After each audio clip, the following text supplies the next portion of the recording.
And so what I did was I started to design haircuts. And one haircut I had was the old man. And I shaved my head up here just like this. I did this. And I would keep the hair on the side like an old man has. And one time I shaved my whole head and had a reverse part. So I had hair up here and it kind of zigzag. So I did things to be this cool, crazy, kind of like creative kid. You know, like Crisscross came out. I was crazy, man. But I was a crazy, cool kid in school.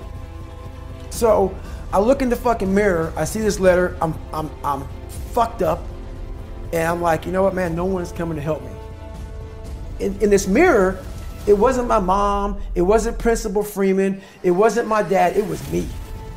Because when nobody coming back to fucking help David Goggins, that was my mindset now.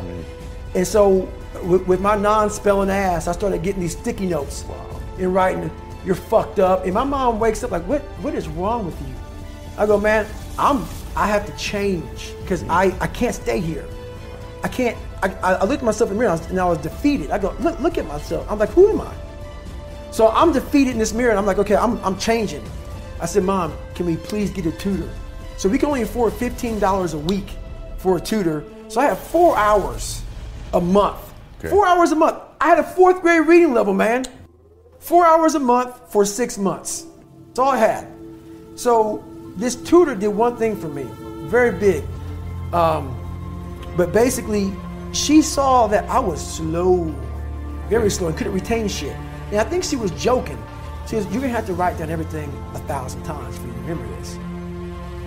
I took it as okay, roger that. So I literally went to the store and I bought these spiral notebooks. And I started literally writing down, let's say it's a math equation, the same fucking math equation over and over and over and over again. When it came to a paragraph comprehension, I couldn't read the fucking paragraph and then remember it. So we had like, I think 25 or 30 paragraph comprehension things. I had to write down the whole fucking thing, like a whole paragraph, and you don't have much time to take the fucking test. But that's how I learned. So how I learned the Navy Dive Man, it was like 1,000 pages, Navy Dive Man. I got it a year in advance and wrote the book out probably 14 times. Like the Boyle's Law, Child's Law, Gay-Lussac's Law, Dalton's Law, all these laws, but over and over, the whole manual. So it's not like, so now I've done it so many times I can go back in my mind and say, okay, page 71 was Boyle's Law. And I'm looking at it right now, and I remember writing it down so many times that it takes me to say, okay, I got it. And I can write it down almost verbatim so that's how I learned even to today. But the work ethic, people think I became this guy from running. No, I became this guy from fucking studying. I had to study for hours. What might take you an hour to learn, take me 2 days. So that's where, at the table, and my best friend Johnny remembers me like, God, you just changed. Something happened. I got obsessed. I gotta figure this out, man. I'm not going anywhere. I'm starting to lie. So when you have a messed up foundation, I started lying about everything. I wanted people to like me. I wanted to be accepted in some society of life, some social society. And I was like, man, this isn't the right way. I'm messed up here, I'm messed up here, I'm messed up everywhere. And so I realized the worst thing that happened to me is I lost myself. I never had myself, I never found myself. I had no self-esteem. So I knew through working out and through learning, because it took a lot for me to learn also, I started finding self-esteem. Once I found that, that's when doors started opening up. I stopped caring about people, that what they thought, being judged. Wow, if I say this, if I started right now, are you gonna make fun of me? I stopped caring about that. And that's when my life started really changing for me, slowly but surely. I say, my God, like, no, don't look at it like, I didn't care about losing weight. I didn't care about being the fastest person. I wasn't making the Olympics. I wasn't going to pros. I could barely read and write when I was in a junior in high school. I wasn't going anywhere. I saw working out as a way for me to build calluses on my mind. I had to callous over the victim's mentality. So I watched these movies. I talked about Rocky last time I was on here. I always equated training to mental toughening. Like, it always looked brutal. People waking up early and doing all these things, and it looked horrible. I was like, wow, man, I gotta start doing that. not to get better, bigger, and stronger, but that is what's going to build me. That looks uncomfortable. That looks brutal. And getting up early, I don't want to do that. So I made this long list of things I don't want to do. And through that, I found myself. I started, I'm like, you guys aren't doing this shit in high school. You guys aren't getting up at 5 o'clock in the morning, running over here in this golf course. So I started seeing myself very differently than the average human being. I was like, hold on a second. I have something they don't have. And that's when I started to develop these things through working out. It was this great, never-ending work ethic. And through work ethic, I developed self-esteem. It's through discipline, through self-discipline, through repetition, through tons of repetition of the same thing that you don't want to do. And that's the key thing. Through repetition of things you don't want to do, you develop mental, like an armor for your mind. You start to armor your mind, because your mind's like, okay, we suffer every day. That's what we do. We do stuff that sucks every day. And that's how I started coming up. I just started being very uncomfortable. And now it's like just a way of life. Look, dude, I believe that everybody has a gift. Every single human out there listening right now, you have a gift. The thing that you have working against you is you have all these other people now, right? 30 years ago, 20 years ago, we didn't have Instagram. We couldn't watch people and emulate them. We sort of had to learn our own little craft as we went, all right? But now we get to see what everybody's doing. And our tendency as humans is to emulate the style or the personality or the way that someone speaks or the way they do their content and all these different things. But here's the thing that you don't understand, is that by doing this, you are actually keeping yourself from becoming great, because the most that you could ever be when you do these things is a watered down, lesser version of what someone else is doing, all right? And how do you know that your own style and your own way of doing things that you would develop little by little by little, if you would just take little risks, is it going to be greater than all of those things that you watch? Okay?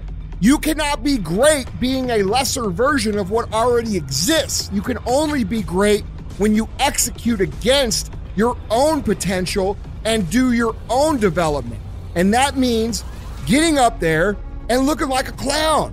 And it means taking little bitty steps forward every single opportunity you get.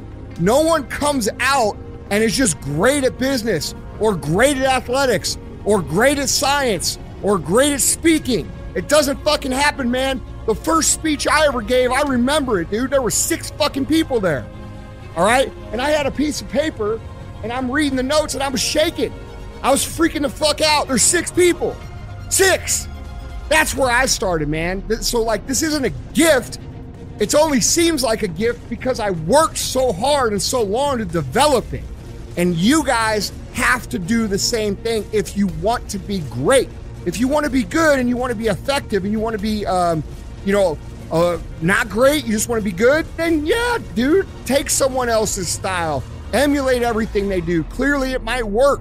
But if you want to be great, if you want to be one of the best that's ever fucking lived at what you do, you have to understand that it's about developing our own skills. It's about developing our own style. It's about developing our own swagger. It's about developing our own selves.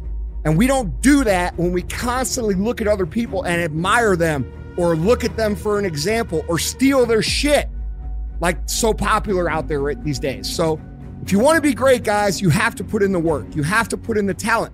It's not that everybody doesn't have the potential. Everybody has the potential. It's just they're not developing it because there's too much distraction out that we didn't have 20 years ago. So when I'm coming up, dude, I don't have people to look at. We didn't have the internet. We didn't have social media. We didn't have all these things. We had books. And if I wanted to learn how to speak or learn how to do anything, guess what I had to do? I had to go fucking do it and suck in front of everybody. And we've lost that in society now. Everybody wants to be a lesser version of something else. And guys, I'm telling you, you can't win long-term doing that. My whole life, I mean, I don't know if people believe in God or what. I don't care what you believe in. There's been this unrelenting voice in my head. We all have this voice. It's the right or wrong voice. And a lot of times that voice guides us into comfort. And my voice guided me to comfort a lot. But I have this other voice I heard my whole life. saying, hey, motherfucker, what are you doing? Nah, man, we got to go over here. We got to go over here to that rock pile over in the fucking corner where nobody's at. That's where victory's at.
thing for me now. It is spending time with you.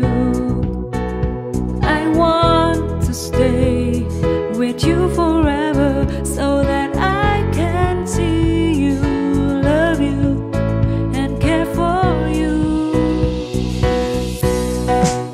I feel magical when you are around me. I feel that there is a connection of the heart and soul. Your love gives me a fire that I can internally feel.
never felt that great before. I can say proudly that I love you and your love is great. You are such an amazing man. I have seen love before, but I never felt that great before. I can say proudly that I love you and your love is great. You are such an amazing man. You have awakened a part of me. You have created something I've never knew. You not only care about me, but you always respect me as I am. You have accepted a part of me, and that makes all the difference to me. You are such an amazing man.